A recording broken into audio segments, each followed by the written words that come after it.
Greetings, Father Mark. Signing on, continuing the series on the 20th century, the Catholic Church in the 20th century United States.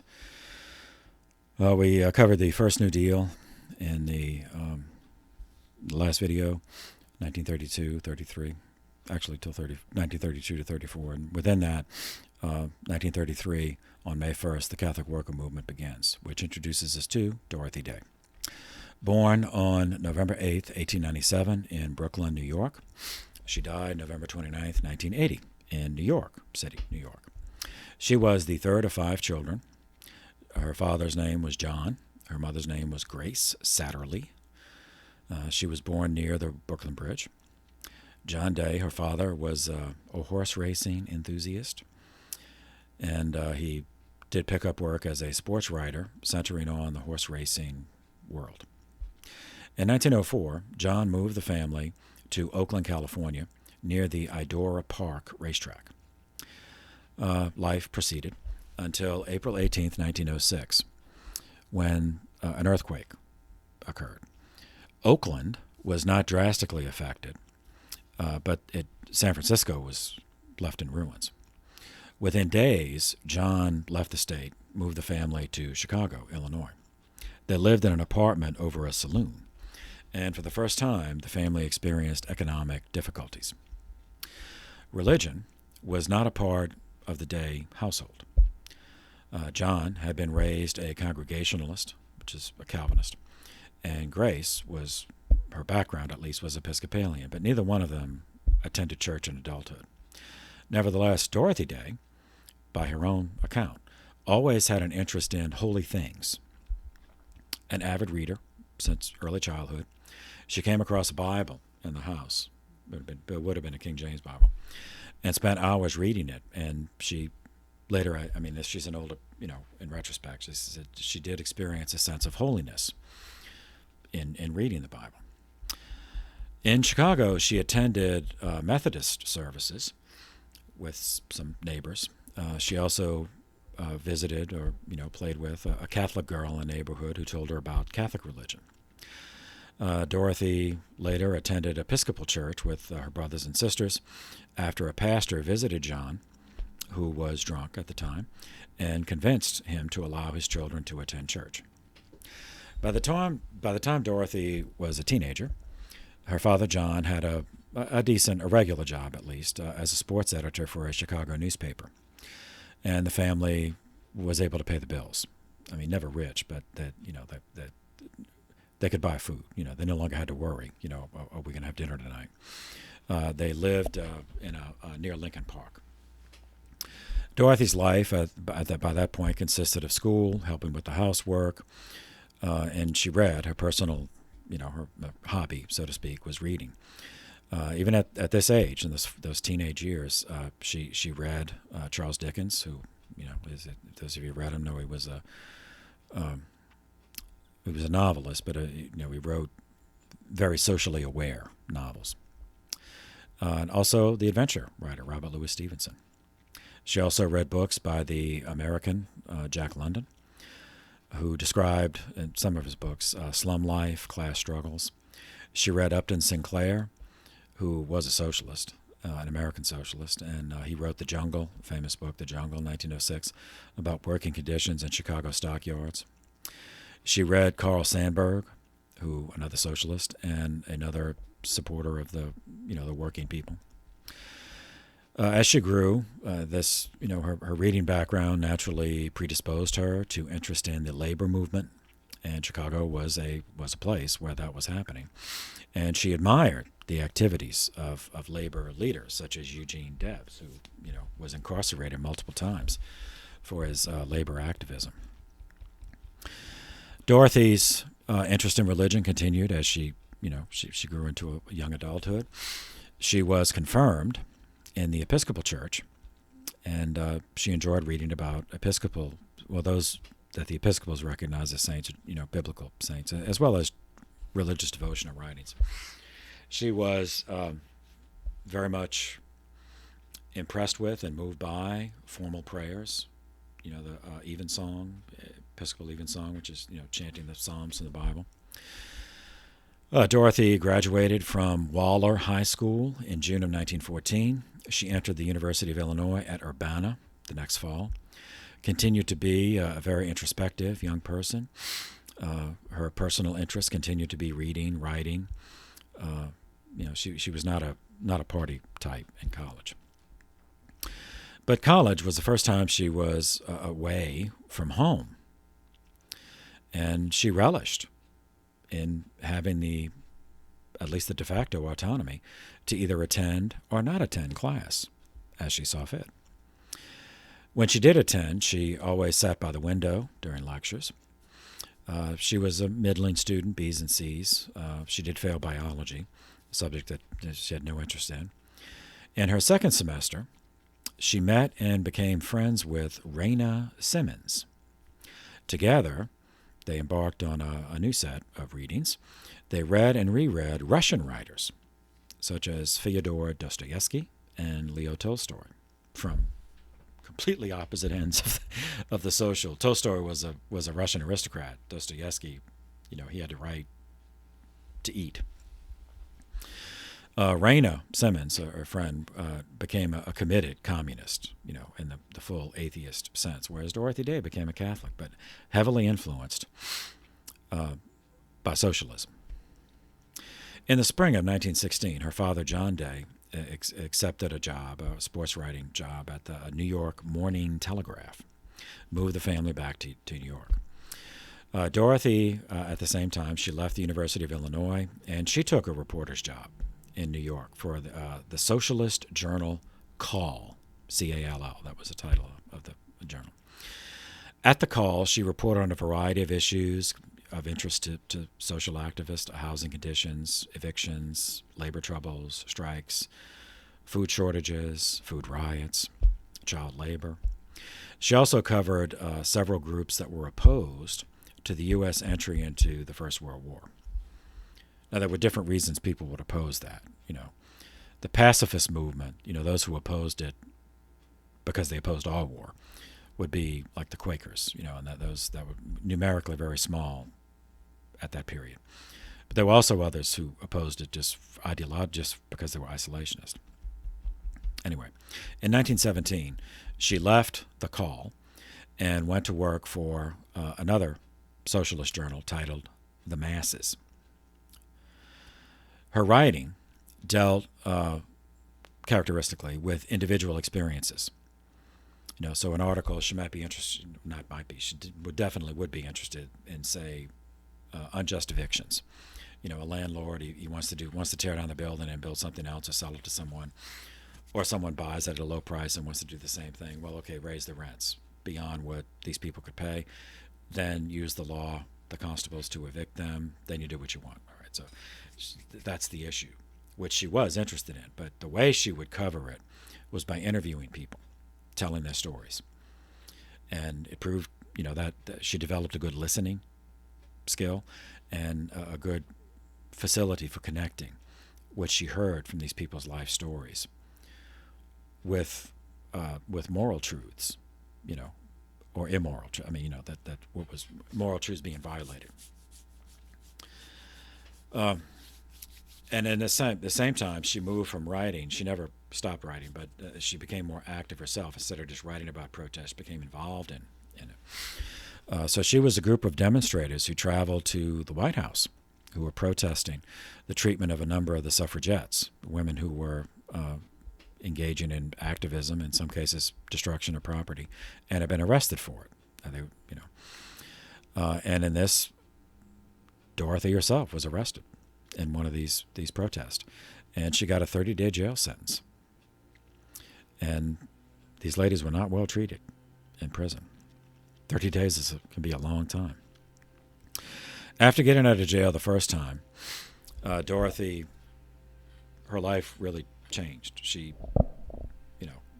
had moved previously, but always with her family. So now, I don't know if it's because of what happened while she was in jail or relationships that she had made. I don't know. But anyway, her life changed. She became what was called in the day a bohemian, sort of a nomadic type. And that lasted about 10 years. She moved to Greenwich Village in New York City, and she befriended many of the literati and the fringe artistic individuals who also lived in the village. She developed a particularly close friendship with the playwright Eugene O'Neill. Some of you may have read his stuff.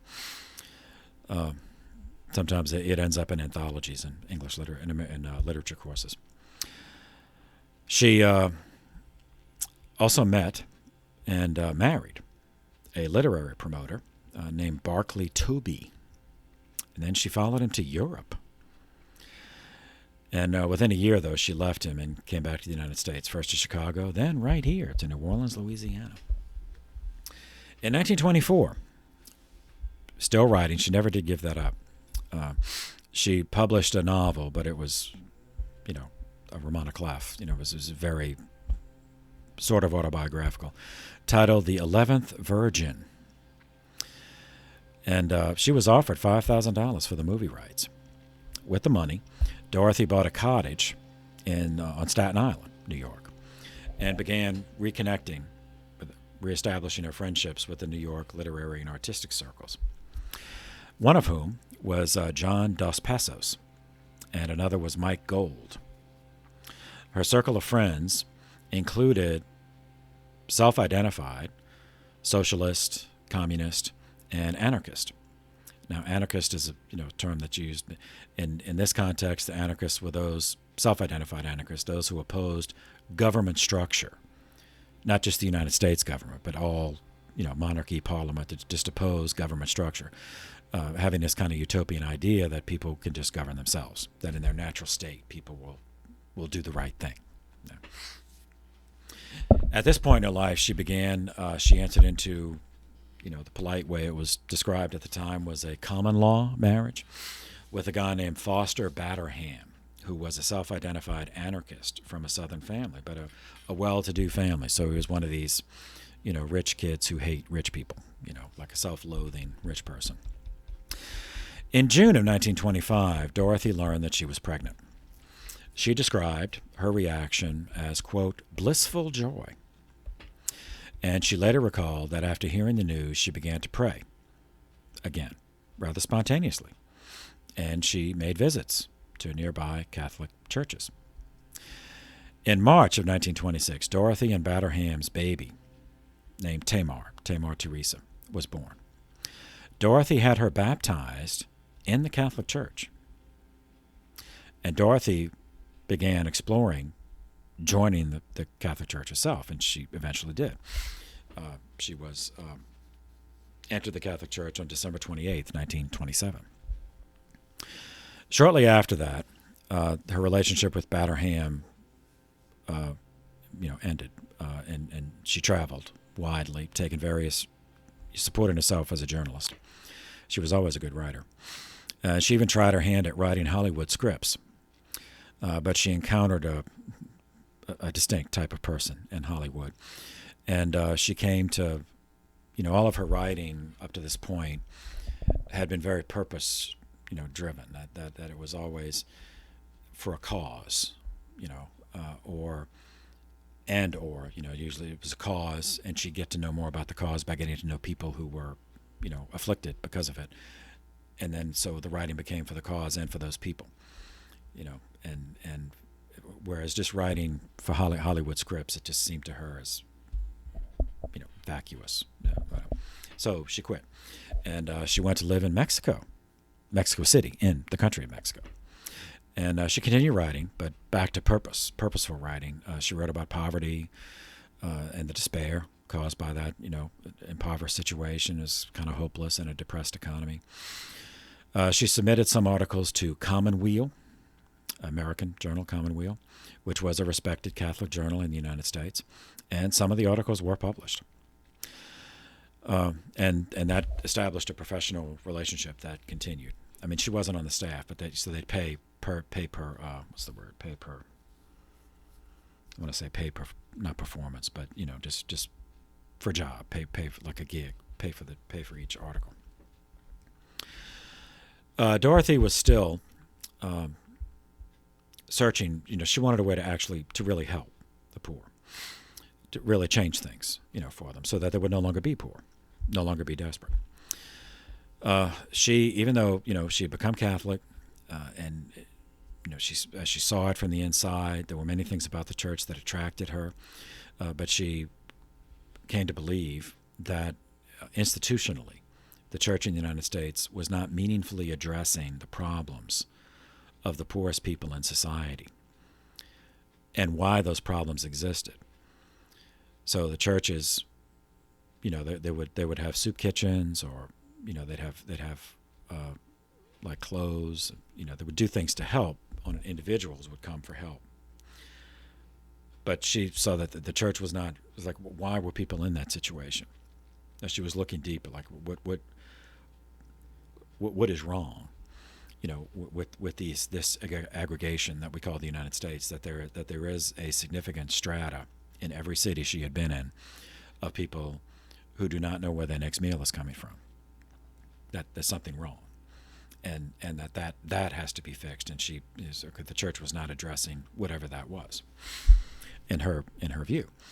And this goes with, she was actively trying to make sense of her own life and her own religious beliefs, or conversion, so to speak, as she went into the church. But at the same time, she's trying to figure out what she could do to improve the lives of others in the practical problems, food, clothing, shelter, in a long-lasting way. Beyond just, okay, this person's hungry, so I'll give them food. All right, so they have a meal, but in a long-lasting way. All right, time passed. By 1932, for reasons we covered in a previous video, depending on if you include agricultural workers or not, between 27% and 37% of the workforce, the adult workforce of the United States, was unemployed through no fault of their own. The Great Depression, the most severe economic crisis in American history up to that point, was worsening. Commonweal sent Dorothy to Washington, D.C. to cover, as a reporter, so to speak, a journalist, to cover the marches, the different protests, in December of 1932. To her dismay, she was looking for leaders of the protest to interview. She did not find Christians as leaders of the marches, of these protests. Instead, it was communists, self-identified communists, who had organized the event. Now, although she was devoutly religious, which, as we covered much earlier, when we covered Karl Marx, that communism is overtly, declaratively atheist. So religion and communism, that they are ontologically, separate. And she, by her own statement, she was never a member of the Communist Party. However, Dorothy came to sympathize with many of the assertions of communist doctrine about the concentration of wealth and power. And in that, she saw an answer to her question. Why is it that in every city, in every country that I've visited, there is a significant strata of the population who are chronically in need, when the society as a whole is not chronically in need? So why is that? In a book she later published, long after, decades after the second, in 1952. It was her autobiography. This time, not like the 11th Virgin, which was a novelized version. This was an actual autobiography titled The Long Loneliness. Dorothy remembered that while she was in D.C., she went to visit the National Shrine on the campus of Catholic University, and, quote, there I offered up a special prayer, a prayer which came with tears and with anguish, that some way would open up for me to use what talents I possessed for my fellow workers, for the poor. So when we use the term workers, certainly in American history, we don't normally think of writers, even though writing is work. We normally think of workers as factory workers who are being exploited. But she was thinking of herself, even though she's professionally a writer, in this way. Okay, time passed. She returns to New York. And a guy named Peter Maurin, Maurin, met her. He had been dispatched by George Schuster, who was an editor of Commonweal, because Schuster thought that Dorothy and Peter had similar concerns. Peter Morin was born in France in 1877, educated by a Catholic religious order, the Christian Brothers. He became involved in Sillon, Sillon, which was a French movement. It's a French, I hate to use it because it doesn't mean the same thing in France, but it was a rural farming populist movement in France. So like a French version of progressivism and populism, but not exactly the same thing, but pushing for reforms. That's fair. The movement failed to take off, and so he left France, moved to Canada, then from Canada to New York. And he talked intently with her about poverty, about service to others, about the reform potential of the gospel if actively and intentionally applied to crafting public policy and public action. He believed that if each Christian individually performed acts of kindness routinely, that Christians as a collective could change the social order from within. Dorothy realized that Peter Morin's ideas provided her what she was looking for, like filled in a gap, a bridge between her own commitment to the poor with his vision and her practicality. Her writing to raise awareness, and that together they would use the writing as the basis for organized action. Not stopping at raising awareness. So that's the background for their establishment of the Catholic Worker Movement in 1933. Named for they founded a journal, a journal, and it was titled The Catholic Worker. Okay, together, Dorothy and Peter created the newspaper, The Catholic Worker, to present what they described as the official teaching of the Catholic Church as applied to social justice, to address specific needs such as hunger, labor rights, race relations. In the newspaper, in The Catholic Worker, Dorothy and Peter suggested ways for Christians to address the social realities of the day. And this is in the context of the Depression. So there were many people who had never experienced economic hardship. Now they were, through no fault of their own. One of the suggestions was the creation of houses of hospitality. And that quickly caught on. And they started springing up all over the country. By 1938, 23 houses fed and sheltered needy people. Sometimes a few, at other times hundreds each day. These houses of hospitality, Catholic Worker inspired, became bases of operation for a new Catholic social justice philosophy. The original hospitality house was in New York. It moved to a larger house and remained home to the movement for the next 15 years. The second house, the base house, was at 115 Mott Street, M-O-T-T. The Catholic Worker, as a journal, had a circulation of over 100,000. From the start, Dorothy oversaw all aspects of the paper. For decades, she wrote a monthly column for the Worker. She traveled up to 4 months a year, speaking, doing these public speaking engagements, in which the themes invariably were calling attention to, calling out, speaking against inhumane working conditions that many laborers had to endure. From 1933 until her death in 1980, Dorothy was the editor of the newspaper.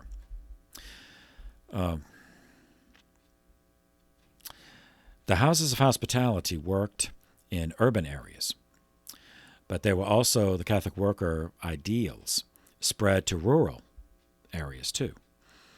And the rural area, the populist, is much more the self-sufficient rather than the progressive, which is more the communal government thing. And it spread there as well. So the Catholic Worker movement was never an official part of the Catholic Church, and institutionally, However, it applied. It was laity, who were applying Catholic teaching by reaching out to the poor in their areas in practical ways: food, clothing, shelter. And the movement introduced a new form of Catholicism to a wider audience in the United States. From the end of World War II until her death, Dorothy continued to advocate social, racial, economic justice. She continued in her firm devotion to the Catholic Church as she understood devotion. And she has become sort of a role model that many look to in fighting social justice while not attacking the church, recognizing, that some individuals in the church were not doing everything that she felt that they could, but not taking the next step into, okay, well, the whole church is evil because of that. Okay. After a lifetime of voluntary poverty, she made money, but she usually gave it away to support the efforts. When she died, she had left no money for a funeral. So the Catholic Archdiocese in New York paid the expenses for the funeral. The sum total of the corpus of her writing extends to thousands of pieces of essays, articles, reviews, several books. She lived to be 83. And, often writers are not thought of as practical. They're thought of as more abstract. But she's one who managed to unite both, doing practical charitable work as well as maintaining a staggering output of writing. In an article titled "The Pilgrimage of Dorothy Day" in Commonweal, dated December 19, 1980, a Catholic historian named David J. O'Brien referred to her in these words: "The most significant, interesting, and influential person in the history of American Catholicism." It's quite a statement.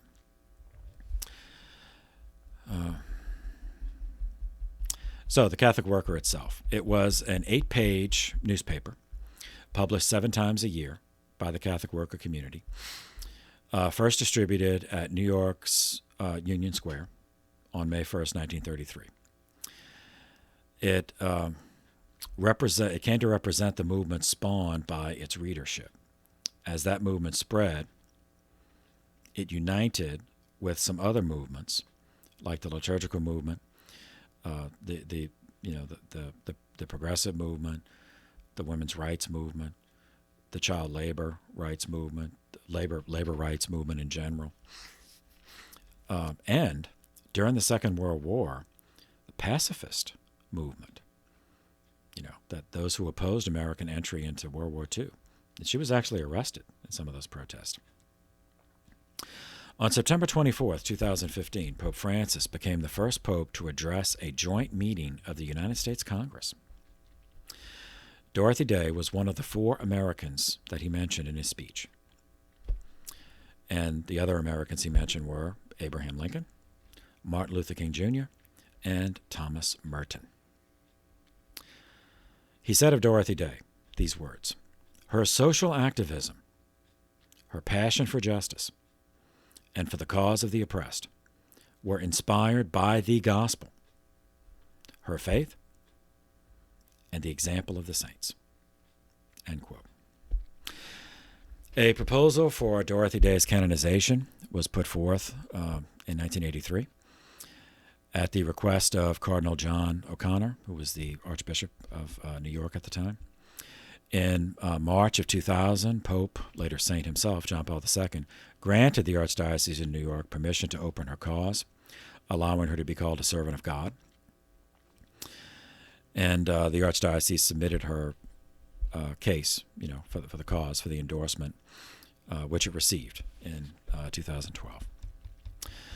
Okay, and that catches us up to these overlapping things. So it was founded in May of 1933. On June 16th of 1933, the special session of the 73rd Congress adjourned, and that was the first New Deal Congress. So the second New Deal Congress would be the next one, which would open on January 4th, 1935. And so we'll pause here, and the next video we'll do the second New Deal. So for now, thank you for your attention. This session is adjourned.